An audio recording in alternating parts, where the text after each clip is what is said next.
একের পর এক ব্লগার হত্যার ঘটনায় অনলাইনে লেখালেখিতে সৃষ্টি হয়েছে অজানা আতঙ্ক। মত প্রকাশের ক্ষেত্র সংকুচিত হওয়ায় পিছিয়ে পড়ছে দেশ, মন্তব্য বিশিষ্টজনদের। 2017 সালের মধ্যে ঘরে ঘরে পৌঁছে দেয়া হবে দ্রুতগতির ইন্টারনেট। ডিজিটাল মেলা উদ্বোধন করে প্রধানমন্ত্রী গ্রাহক পর্যায়ে ইন্টারনেটের দাম কমানোর আহ্বান।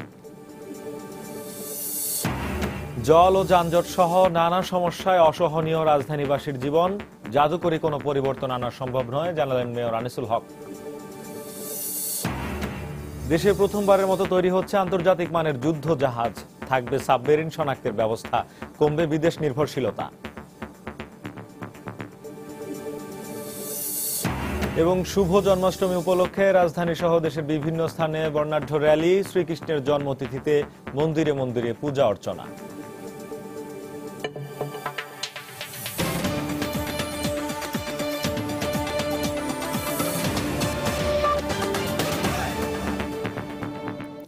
প্রবাসের সময় সঙ্গে আছি আমি শেখ জায়েদ। সাম্প্রতিক সময়ে একের পর এক ব্লগার হত্যা ও তথ্য প্রযুক্তি আইনের 57 ধারায় আটকের ঘটনায় অনলাইনে লেখালেখির ব্যাপারে মানুষের মধ্যে সৃষ্টি হয়েছে অজানা আতঙ্ক। আর তাই তথ্য প্রযুক্তির অগ্রগতির সঙ্গে সঙ্গে বাংলাদেশে মুক্তবুদ্ধি চর্চার অবারিত যে ক্ষেত্র গড়ে উঠেছে তা থেকে নিজেকে গুটিয়ে নিচ্ছেন অনেকেই। বিশিষ্টজনরা বলছেন এর প্রভাব এখনই বোঝা না গেলেও মত প্রকাশের ক্ষেত্রে এই ধরনের শৃঙ্খলিত রোধ দেশকে ক্রমাগত পিছিয়ে দিচ্ছে। রামিম হাসানের রিপোর্ট। 2013 সালের ফেব্রুয়ারি মাস, লাখ লাখ মানুষ রাজধানীর শাহবাগে স্বাধীনতা বিরোধীদের বিচারের দাবিতে। 90-এর স্বৈরাচার পতনের পর এত বড় গণ আন্দোলন আর দেখেনি বাংলাদেশের মানুষ। নেতৃত্বে নতুন প্রজন্ম আন্দোলনের রসদ ছিল মত প্রকাশের শক্তি, আর হাতিয়ার তথ্য প্রযুক্তির সবচেয়ে বড় বিষয় ইন্টারনেট। আর তাই কণ্ঠরোধের শুরুটাও হয় তরুণদেরকে দিয়েই। নতুন প্রজন্মের মুক্ত চিন্তার প্রসারকে থমকে দিতে একে একে খুন করা হয় অভিজিৎ, অনন্ত, নিলয় সহ 5 তরুণ ব্লগারকে। অভিযোগের তীর মৌলবাদীদের দিকে।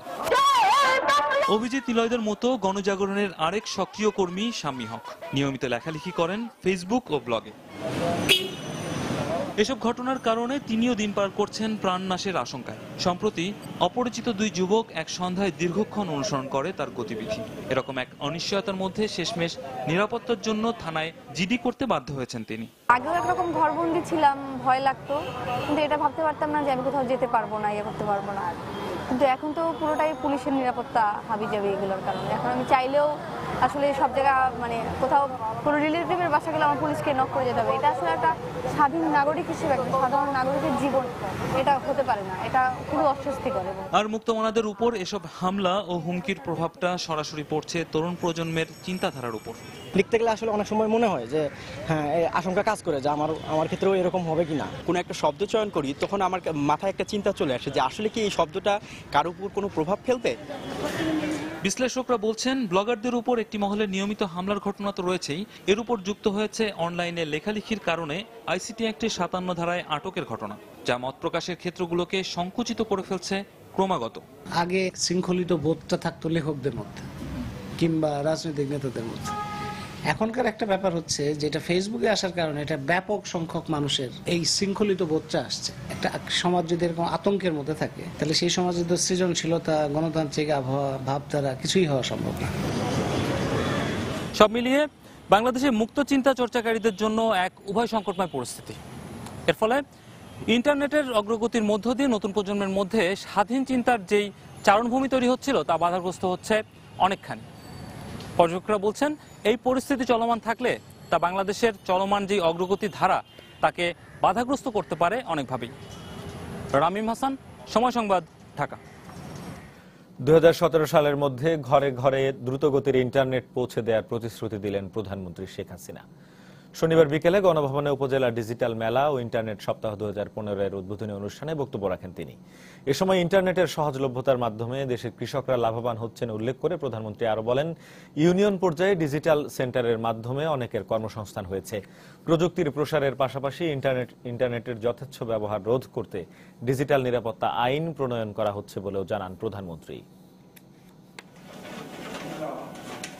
একটা সময় গেছে বাংলাদেশের যখন দাপ্তরিক নানা কর্মকাণ্ডে প্রত্যন্ত পল্লীবাসী নাগরিকদের ছুটতে হতো নিকটস্থ শহরে কিংবা রাজধানীতে, কিন্তু ইন্টারনেটে যোগাযোগ প্রযুক্তির প্রসারে আজ বিদেশ গমন থেকে শুরু করে কৃষি, স্বাস্থ্য, শিক্ষা, প্রশাসনিক সহ যাবতীয় সেবা চলে এসেছে দোরগোড়ায়, কখনো বা হাতের মুঠোয়। পুরো দেশে যখন মোবাইল আর ইন্টারনেট সেবার সুবাদে আধুনিকতার ছাপ লাগছে, ঠিক তখনই প্রযুক্তি ব্যবহারে জনসচেতনতার তাগিদ দিলেন প্রধানমন্ত্রী।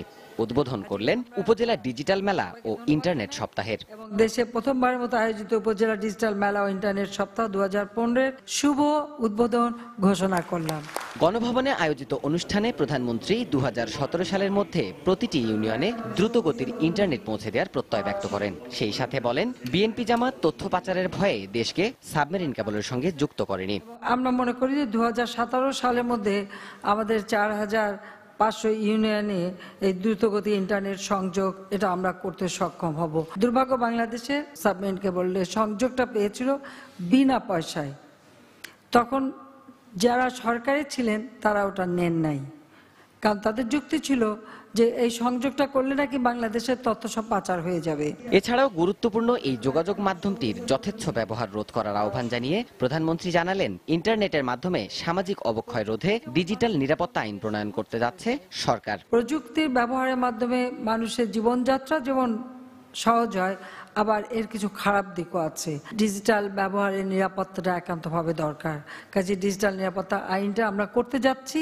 কাজে এটা যাতে সঠিকভাবে আইনটা তৈরি হয়ে এবং প্রয়োগ হয় সেটা আমাদের দেখতে হবে। প্রযুক্তিটাকে ব্যবহার করে আর্থসামাজিক উন্নতির পথে দেশকে এগিয়ে নিয়ে যাব। শুধু একটা বিষয় লক্ষ্য রাখতে হবে যে প্রযুক্তি আমরা ব্যবহার করব এটা যেন সামাজিক অবক্ষয় না করতে পারে। এছাড়াও মোবাইল ফোন অপারেটরগুলোকে গ্রাহক পর্যায়ে দাম কমানোর আহ্বানও জানান প্রধানমন্ত্রী। মোবাইল ফোন অপারেটরগুলোকেও আমরা আহ্বান জানাচ্ছি যে তারাও যেন সমানভাবে গ্রাহকদের ব্যবহারের দামটা কমাতে পারে। দেবাশিস রায়, সময় সংবাদ, ঢাকা। দেশে প্রথমবারের মতো প্রায় 800 কোটি টাকা ব্যয়ে দুটি অত্যাধুনিক ও বড় যুদ্ধজাহাজ তৈরি করছে খুলনা শিপইয়ার্ড। পাশাপাশি কন্টেইনারবাহী দুটি জাহাজও তৈরি করছে প্রতিষ্ঠানটি। রোববার যুদ্ধজাহাজ দুটির নির্মাণ কাজের উদ্বোধন করবেন প্রধানমন্ত্রী শেখ হাসিনা। এর ফলে জাহাজ নির্মাণে বিদেশের উপর নির্ভরতা কমবে বলে মনে করছেন নির্মাণ প্রতিষ্ঠানটির ব্যবস্থাপনা পরিচালক। বিস্তারিত তরিকুল ইসলামের রিপোর্টে। 2014 সালের জুন মাসে আধুনিক ও বড় দুটি যুদ্ধজাহাজ তৈরির জন্য নৌবাহিনীর সঙ্গে চুক্তিবদ্ধ হয় খুলনা শিপইয়ার্ড। এ লক্ষ্যে চীনের একটি প্রতিষ্ঠানের সহায়তায় দুটি লার্জ পেট্রোল ক্রাফট এলপিসির নকশা করা হয়। নির্মাণ প্রতিষ্ঠানটি জানিয়েছে 64 মিটার দৈর্ঘ্যের প্রতিটি জাহাজ ঘন্টায় 25 নটিক্যাল মাইল গতিবেগে চলতে পারবে, আর প্রতিটি জাহাজেই থাকবে 4টি করে ভারী অস্ত্র ও অত্যাধুনিক রাডার। আগামী 1.5 বছরের মধ্যেই যুদ্ধজাহাজ দুটি নির্মাণ কাজ শেষ করার আশা করছে প্রতিষ্ঠানটির কর্মকর্তারা। আমাদের যে ক্লাস ওয়েল্ডার, আমাদের যে উন্নত মানের যে আমাদের ফ্যাসিলিটি আছে, ওর মাধ্যমে আমরা এলপিসিটা বানাবো। এটার গুণগত মান, কাজের মান আন্তর্জাতিক মানেরই হবে বলে আমি নিশ্চিত। এই পুরো এলপিসি খরচ, এই দুটি এলপিসি নির্মাণে আমাদের সর্বমোট খরচ হবে 780 কোটি টাকা। এদিকে নৌ ফাউন্ডেশনের জন্য কন্টেইনারবাহী একটি জাহাজ নির্মাণ করেছে শিপইয়ার্ড। আরও একটি নির্মাণ কাজও শেষ পর্যায়ে রয়েছে। কন্টেইনার ভেসেলই বাংলাদেশের প্রথম কন্টেইনার ভেসেল এই শিপইয়ার্ডে করা হলো, যেটা 140টা কন্টেইনার বহন করতে পারবে। সমুদ্র যাওয়ার সাথে সাথে আমাদের সমুদ্র সম্পদ আহরণে, কার্গো ক্যারিং আমাদের এই ধরনের ভেসেলকে ভিতরের দিকে মালগুলি আনার জন্য এই কন্টেইনার ভেসেলগুলি অত্যন্ত যুগোপযোগী একটা ভেসেল হবে বলে আমি মনে করি। অত্যাধুনিক এই যুদ্ধজাহাজ দুটি শত্রুপক্ষের সাবমেরিন শনাক্তের পাশাপাশি তাদের উপর আক্রমণ চালাতে সক্ষম হবে বলে জানিয়েছেন সংশ্লিষ্ট কর্তৃপক্ষ। তরিকুল ইসলাম, সময় সংবাদ, খুলনা। প্রবাসের সময় আরো থাকছে, শিক্ষার্থীদের স্বার্থ বিরোধী বিল নিয়ে উদ্বিগ্ন যুক্তরাষ্ট্রের বাংলাদেশি সহ দরিদ্র অভিবাসীদের সন্তানরা শিক্ষাক্ষেত্রে সমান অধিকার থেকে বঞ্চিত হবার আশঙ্কা। বিএনপি চেয়ারপারসন বেগম খালেদা জিয়ার সাথে সৌজন্য সাক্ষাৎ করেছেন জাপানের রাষ্ট্রদূত মাসাতো ওয়াতানাবে। শনিবার সন্ধ্যায় রাজধানীর গুলশান কার্যালয়ে বিএনপি চেয়ারপারসন বেগম খালেদা জিয়ার সাথে দেখা করেন জাপানের রাষ্ট্রদূত। বিএনপির দলীয় সূত্রে জানা গেছে, বৈঠকে সমসাময়িক রাজনীতি, অর্থনীতি সহ বিভিন্ন বিষয়ে কথা বলেছেন বিএনপি চেয়ারপারসন বেগম খালেদা জিয়া ও জাপানের রাষ্ট্রদূত মাসাতো ওয়াতানাবে।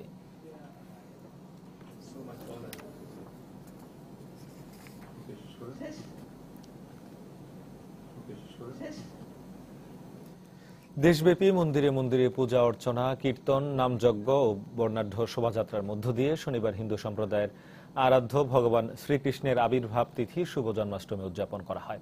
এ উপলক্ষে রাজধানীর ঢাকেশ্বরী মন্দির সহ বিভিন্ন মন্দিরে দিনভর নানা অনুষ্ঠানের আয়োজন করা হয়। হাজারো ভক্ত মিলিত হন পূজা অর্চনা ও প্রার্থনায়।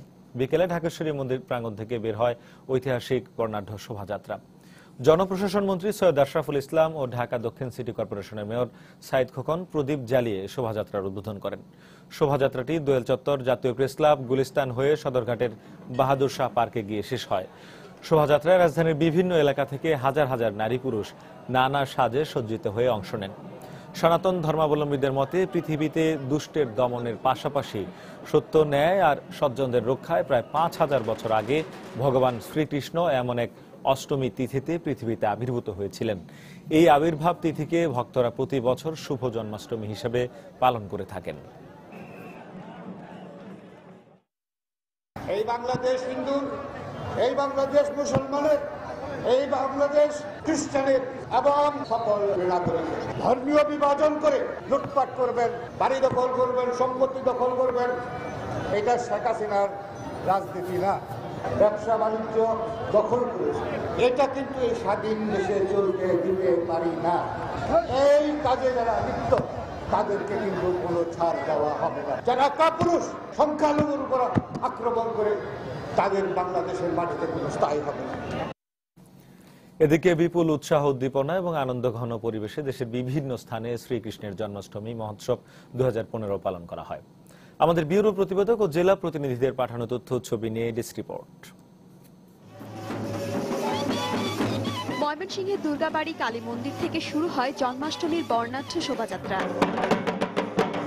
রাধা শ্রীকৃষ্ণের বর্ণিল ফেস্টুন নিয়ে শোভাযাত্রাটি প্রদক্ষিণ করে শহরের বিভিন্ন সড়ক। এ সময় নেচে গিয়ে সনাতন ধর্মাবলম্বী নারী পুরুষ র্যালিতে অংশ নেন।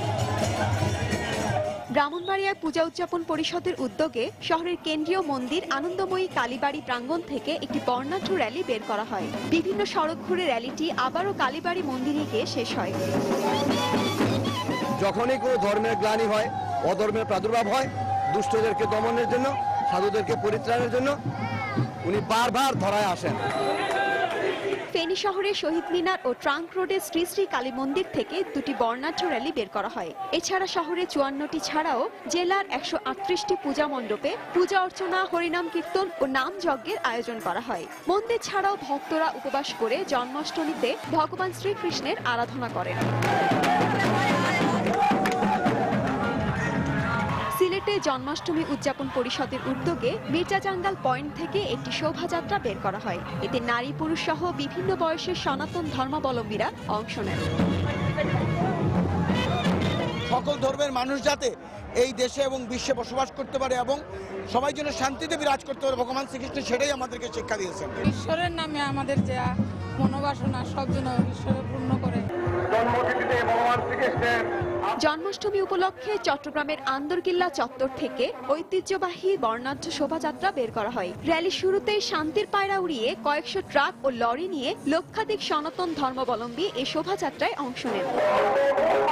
এদিকে জন্মাষ্টমী উপলক্ষে নগরের জেএমসএন হলে 3 দিনব্যাপী অনুষ্ঠানমালার আয়োজন করেছে জন্মাষ্টমী উদযাপন পরিষদ। ইসমাত জাহান, সময় সংবাদ।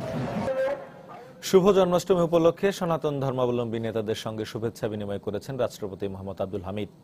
শনিবার সকালে বঙ্গভবনে ঢাকা মহানগর সার্বজনীন পূজা কমিটির সভাপতি GL ভৌমিক সহ বেশ কয়েকটি হিন্দু সংগঠনের নেতারা রাষ্ট্রপতির সঙ্গে শুভেচ্ছা বিনিময়ে অংশ নেন। এ সময় প্রধান বিচারপতি SK সিনহা ও বাংলাদেশে নিযুক্ত ভারতের হাই কমিশনার পঙ্কজ শরণও উপস্থিত ছিলেন। শুভেচ্ছা বিনিময় শেষে শ্রীকৃষ্ণের ভাবধারা ও আদর্শকে ধারণ করে সমাজের সৌহার্দ্যপূর্ণ সম্পর্ক আরও সুদৃঢ় করার আহ্বান জানান রাষ্ট্রপতি। এ পর্যায়ে আমরা দেখে নেব নিউ ইয়র্ক স্টুডিওতে ধারণকৃত আলোচনা অনুষ্ঠান প্রবাসে বাংলাদেশ। আজকের বিষয় যুক্তরাষ্ট্রের প্রধানমন্ত্রী শেখ হাসিনার সফরকে কেন্দ্র করে প্রবাসী বাংলাদেশিদের প্রত্যাশা।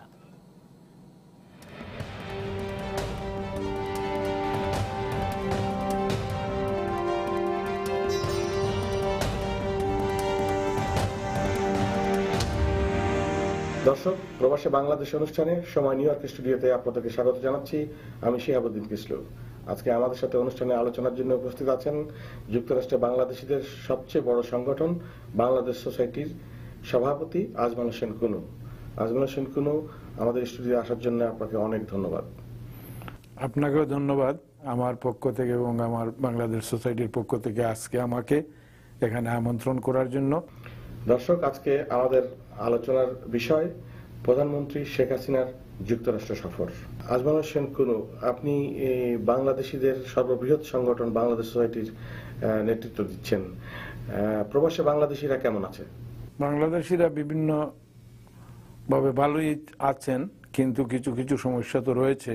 সেই সব সমস্যা যেমন আমাদের আজকে এইগুলো আমরা বাংলাদেশ সোসাইটি বলেন এবং আমাদের বিভিন্ন আঞ্চলিক আরো বিভিন্ন সংগঠন রয়েছে, সেই সব সংগঠনের মাধ্যমে সেই সমস্যাগুলোর সমাধানের বা সেই সমস্যাগুলো মোকাবিলার জন্য আমরা কাজ করে যাচ্ছি। আর এমনি মোটামুটিভাবে আমরা প্রবাসীরা খুবই ভালো আছি। এই প্রবাসী আপনি তো অবগত আছেন যে আমাদের মাননীয় প্রধানমন্ত্রী শেখ হাসিনা জাতিসংঘ অধিবেশনে যোগ দিতে আসছেন। এ বিষয়ে আপনি বা আপনারা কি ভাবছেন? উনি এখানে যখন আসবেন বাংলাদেশের প্রধানমন্ত্রী হিসাবে আমাদের প্রবাসীদের এবং দেশের জন্য এবং প্রবাসীদের জন্য আমি মনে করি যে ভালো কিছু নিয়েই আসবেন এবং ভালো কিছু নিয়েই যাবেন। এবং আমরা আমাদের বিভিন্ন সমস্যা রয়েছে, সেসব সমস্যা আমরা যাতে ওনার সাথে সাক্ষাতের মাধ্যমে আমরা সেই সমস্যাগুলো উপস্থাপন করতে পারি, সেই জন্য আমরা ব্যবস্থা করার চেষ্টায় আছি এবং ইনশাআল্লাহ আমরা সেই ব্যবস্থা করব। প্রবাসীদের কি সমস্যাগুলো আপনারা চিহ্নিত করেছেন যে এই পর্যন্ত, যে এগুলো বড় সমস্যা যেগুলো আপনারা প্রধানমন্ত্রীর কাছ থেকে আশা করেন যে তিনি এই সমস্যাগুলো সমাধান করবেন? আমরা প্রথমেই বলবো প্রবাসীদের সর্ববৃহৎ সমস্যা যে আজকে আমরা দেশে যাওয়ার মানে যেতে হলে আমাদেরকে অন্যান্য দেশের বিমানের মাধ্যমে আমাকে যেতে হয়। যেমন বিগত কয়েক বছর পূর্বে আমাদের সেই এই বিমানটি বাংলাদেশ থেকে যুক্তরাষ্ট্রের কেনেডি এয়ারপোর্টে এটা আসতো এবং এখান থেকে আবার ঢাকা যেতে আমাদের সরাসরি আমরা আমাদের বাংলাদেশ বিমানের মাধ্যমে আমরা বাংলাদেশে যেতে পারতাম। তার জন্য আমরা প্রবাসীরা অত্যন্ত খুশি ছিলাম এবং আমাদের অত্যন্ত সুবিধাজনক একটি অবস্থানের মাধ্যমে থেকেই আমরা আমাদের দেশে এই বিমান ভ্রমণ করতে পারতাম। কিন্তু বিগত কয়েক বছর যাবৎ আমাদের কি বিশেষ কারণে বিমানটি বন্ধ করা হলো এবং এখন আমরা বিভিন্নভাবে বিভিন্ন সংস্থার মাধ্যমে আমরা আমাদের প্রবাসীদের একটি বিরাট দাবি যে আবারও সেই পুনরায় বিমানটি যুক্তরাষ্ট্র থেকে এবং নিউ ইয়র্ক কেনেডি এয়ারপোর্ট থেকে ঢাকায় যাতে যাতায়াত করতে পারি। বিগত কয়েকদিন পূর্বে বাংলাদেশ সরকারের বিমান এবং পর্যটন মন্ত্রণালয়ের মন্ত্রী মহোদয় এখানে এসেছিলেন। আমরা বাংলাদেশ সোসাইটি ওনার সাথে সাক্ষাৎ করেছি, আলোচনা করেছি, মত বিনিময় করেছি।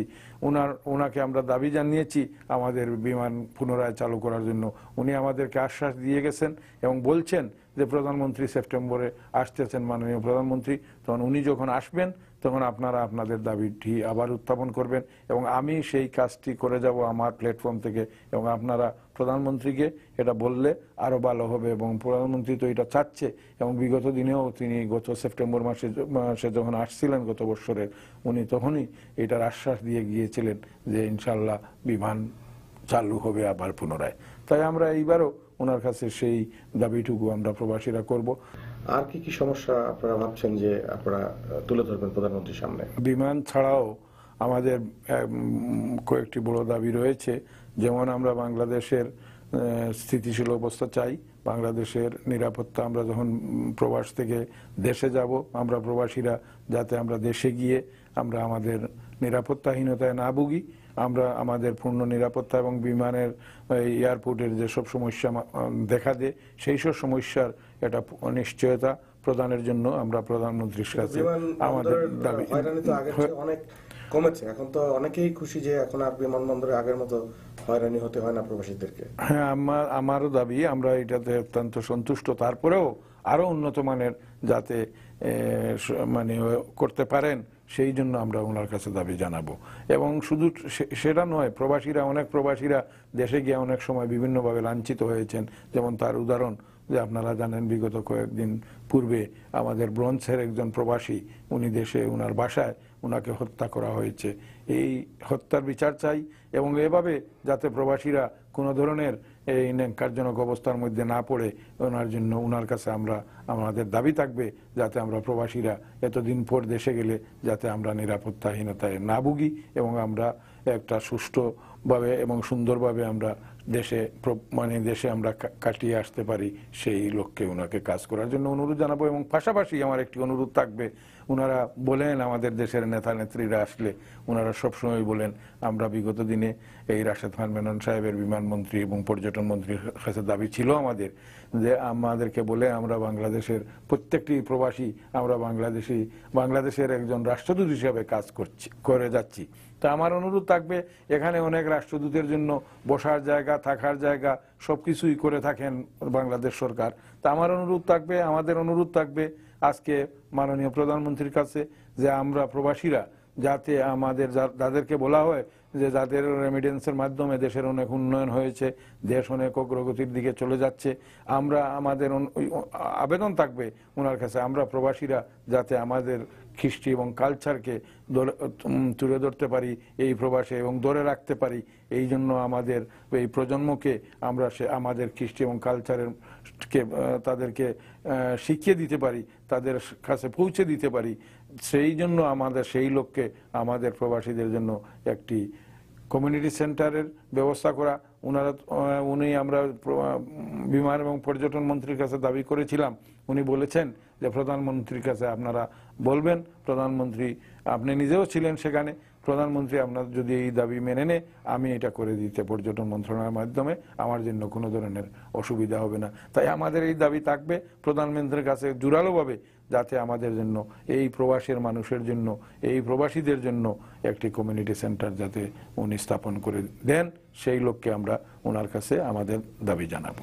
আপনারা যখন প্রবাস থেকে প্রবাসীদের দাবি দেওয়া তুলে ধরবেন মাননীয় প্রধানমন্ত্রীর কাছে, মাননীয় প্রধানমন্ত্রীর কিছু প্রত্যাশা থাকবে আপনাদের কাছে, আপনারা প্রধানমন্ত্রীকে কি প্রতিশ্রুতি দিতে পারেন?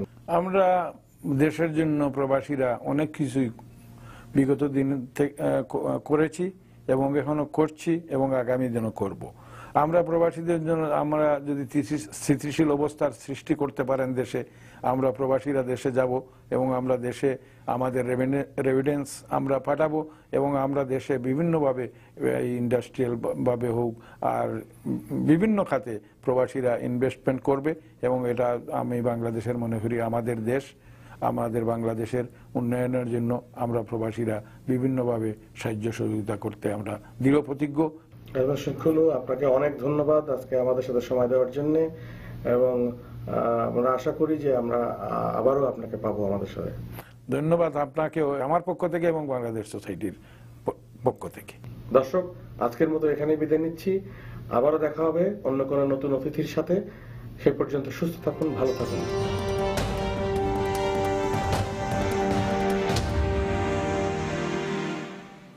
এতক্ষণ দেখছিলেন নিউ ইয়র্ক স্টুডিওতে ধারণকৃত আলোচনা অনুষ্ঠান প্রবাসে বাংলাদেশ। ফিরছি প্রবাসের সময়ের অন্যান্য খবরে। বিশ্ববিদ্যালয় ছাত্র শিক্ষক সম্পর্কের অবনতির ঘটনাকে দুঃখজনক উল্লেখ করে বাণিজ্যমন্ত্রী তোফায়েল আহমেদ বলেছেন, শিক্ষক রাজনীতির কারণে এমন পরিস্থিতি সৃষ্টি হয়েছে।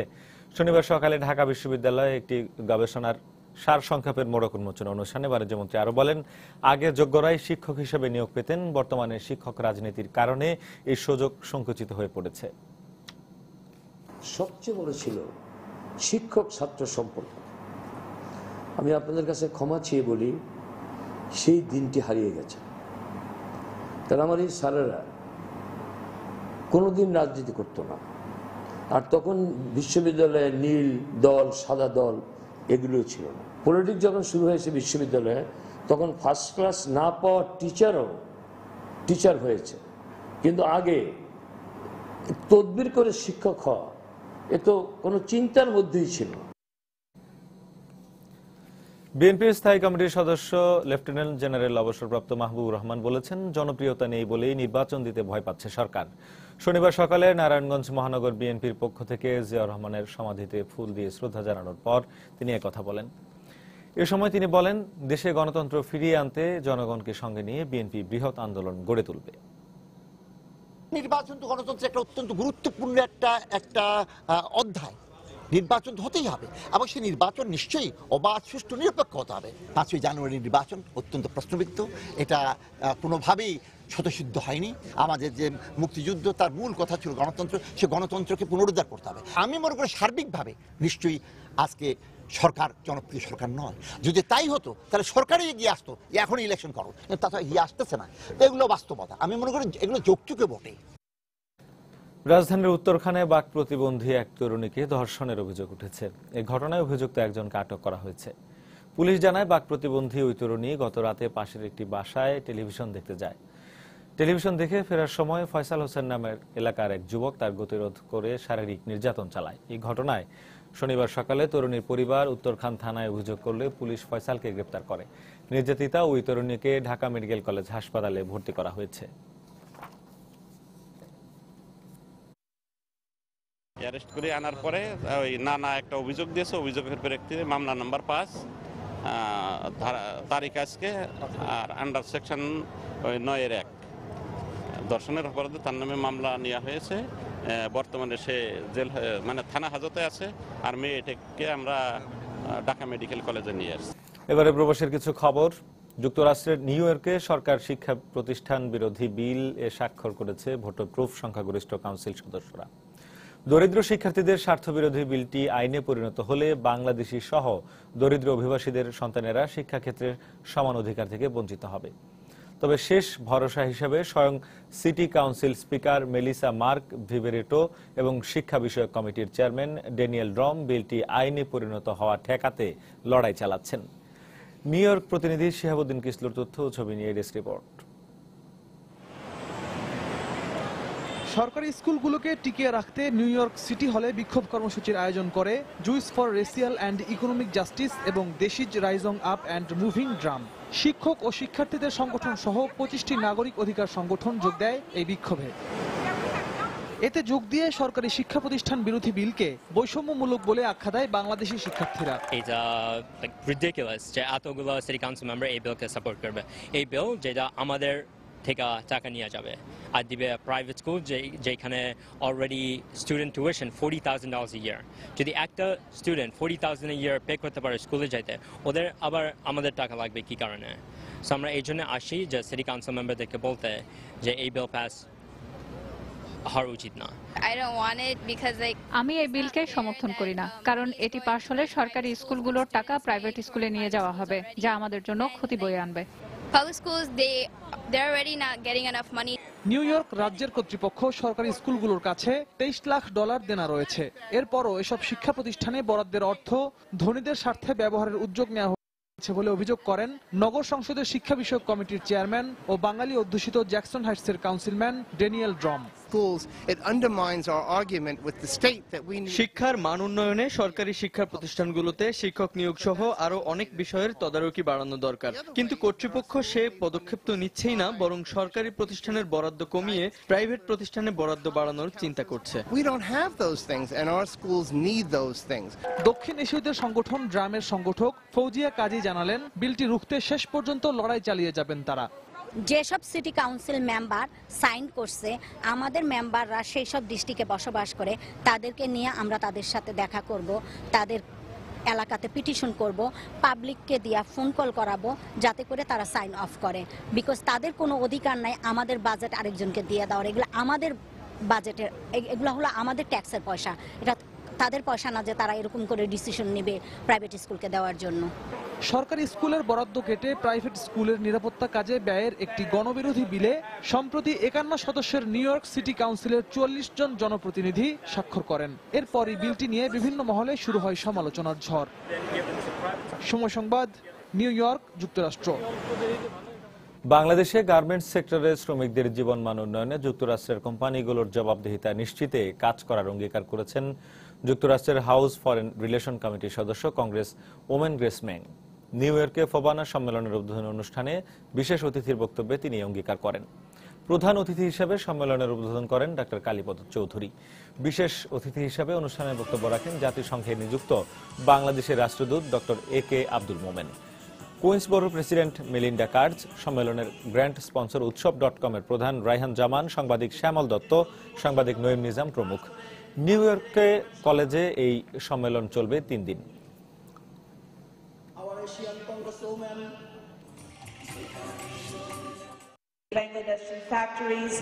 বাংলাদেশের গার্মেন্টস কারখানাগুলোতে শ্রমিকদের জীবনমান উন্নয়নে যুক্তরাষ্ট্রের কোম্পানিগুলোর যাতে জবাবদিহিতা করতে হয়, আমরা তা নিশ্চিত করব। এটা আমাদের নৈতিক দায়িত্ব।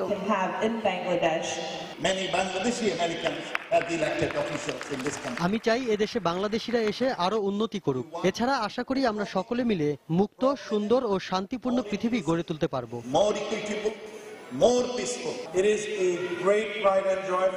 এরকম অসাধারণ আর চমৎকার একটি সম্মেলনের অংশীদার হতে পেরে আমরা ভীষণ আনন্দিত আর গর্বিত। সকলকে আন্তরিক ধন্যবাদ। গ্যাস বিদ্যুতের নতুন নির্ধারিত দাম পুনর্বিবেচনা না করলে প্রয়োজনে আদালতের শরণাপন্ন হবে consumers association of Bangladesh cab.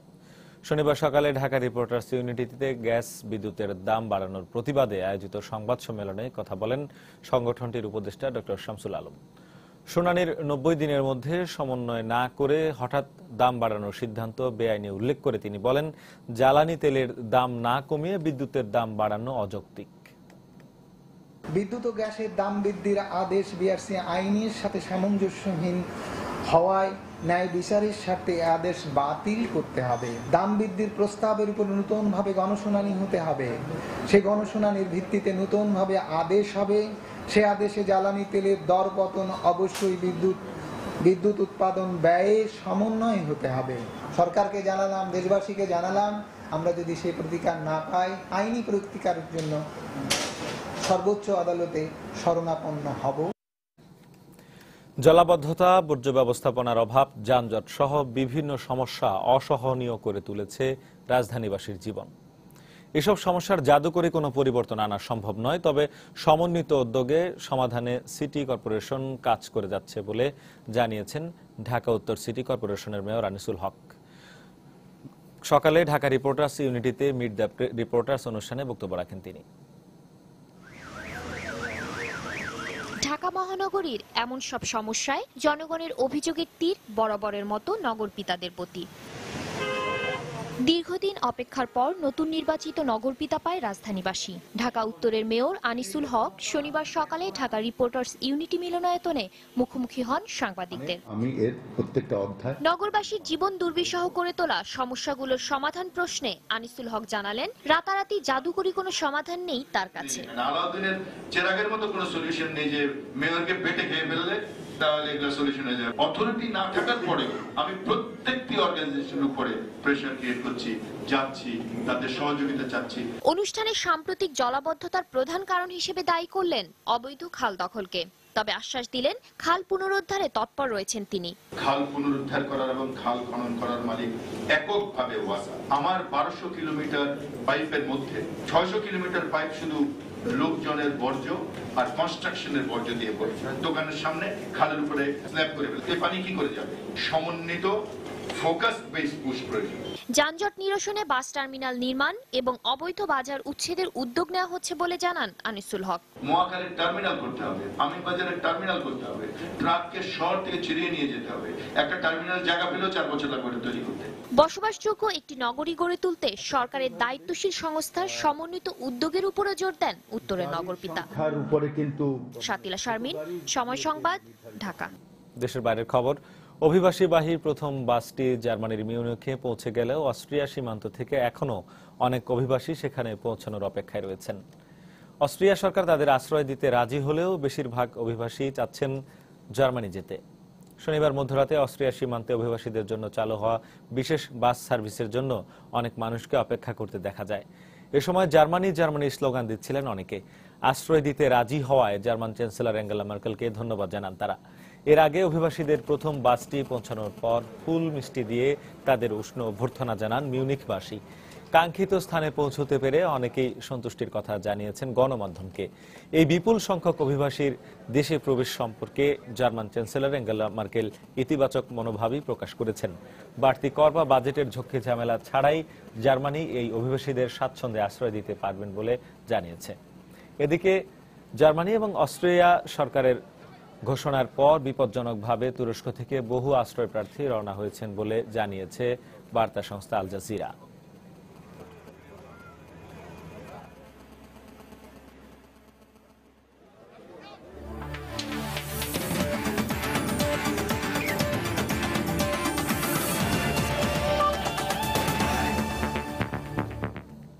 খেলার খবর, বাংলাদেশ জাতীয় দলের প্রধান কোচ হাতুরু সিংহকে শ্রীলঙ্কা ক্রিকেট দলের দায়িত্ব নিতে হচ্ছে।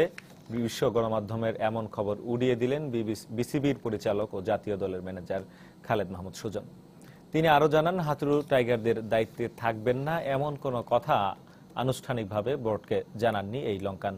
তাই সুজনের বিশ্বাস, বিসিবির নির্ধারিত চুক্তির মেয়াদ 2016 সালের জুন পর্যন্তই বাংলাদেশ জাতীয় দলের প্রধান কোচের দায়িত্বে থাকবেন হাতুরু সিংহে।